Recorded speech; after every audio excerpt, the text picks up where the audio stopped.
Hello and welcome back to Reading Past Midnight.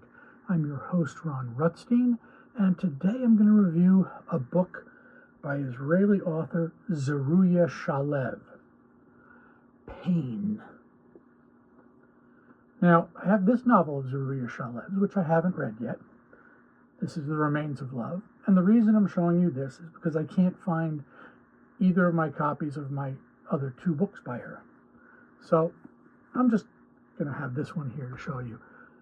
This is going to be a short review because it's not that long a book, maybe 250, 300 pages. But it's really a very profound story about love and about pain and what those things drive us to. Pain is a story of a woman who is middle-aged. She is head of a school. She was injured in a terrorist bombing in Israel. The injuries are something she could never fully recover from. She had surgeries to take care of it, but she was in constant pain, which is one of the aspects of the title, Pain. The other is the emotional aspect of pain.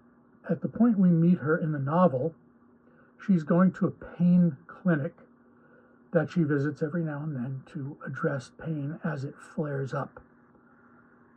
When she gets there, she sees a doctor whom she knew right out of high school. They lived together, they had a very loving affair, and they took care of his dying mother. They were in love, but when his mother died, he cut off everything and everyone, including her.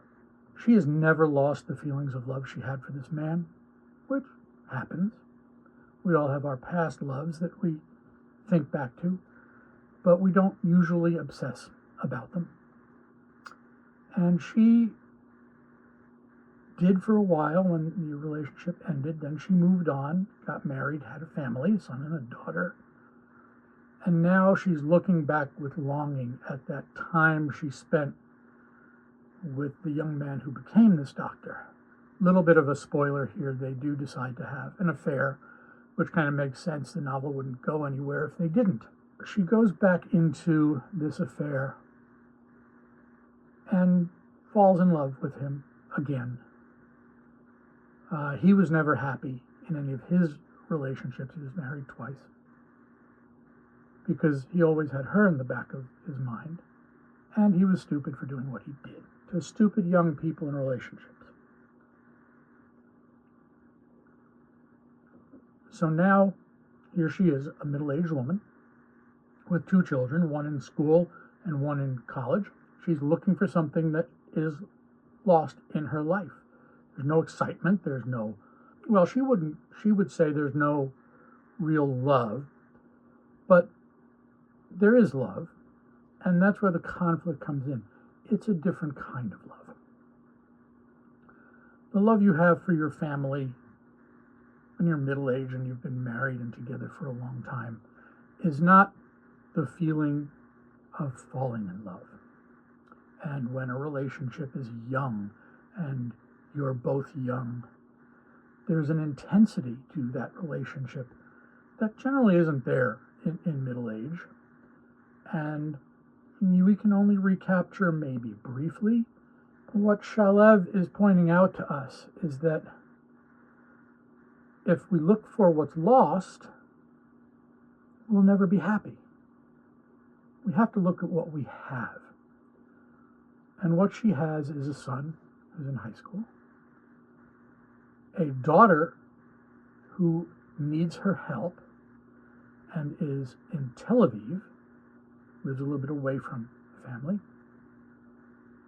and a husband who genuinely loves her, but not in that intense, youthful way. In the novel, she has to grapple with all of this and make a decision on what she wants for the rest of her life. Does she leave her family and go and have this new relationship? She's not going to lose her children, but it would all be on a different footing. Or does she stay in the marriage and the family, which probably not going to produce the most happiness for her in that sense of happiness, again, that we feel in new love and young love. There isn't a depth in that love because you're not together for long enough to build that kind of depth. Yes, you meet someone, you fall in love, you feel like you've known them all your life, but you haven't. And as your relationship grows, it changes. It matures. There are some people who can hold on to that youthful falling in love for long periods of time, but most of us can't. And some of us have to make decisions as to whether or not we're going to stay in one relationship or seek another. That's where the crisis is. So the lovers are Eitan, E-I-T-A-N, and Iris. Iris is the main character. Eitan is her lover from the past, who is the physician now who treats her for her chronic pain. When we look back on relationships, we tend to idealize them. Young love generally is intense love. And when we look back on our relationships, we tend to view them with nostalgia, maybe a longing. Usually we don't act out on it. We don't even have the opportunity to act out on it. But when you reach a point where the opportunity comes along and you're not in a good place emotionally in the life you have chosen, the temptation becomes greater. The crisis that Iris has is, as she's ready to leave her marriage, her daughter requires her help. In order to help her, she needs her husband's assistance. The idea of family and the staying together of a family, for some of us, it's relatively easy, and for some of us, it isn't. For Iris, it isn't. And she doesn't make the decision easily. The relationship she has with Eitan is powerful. And the power of that love and of the longing is intense. The love she feels for her family is a different kind of love.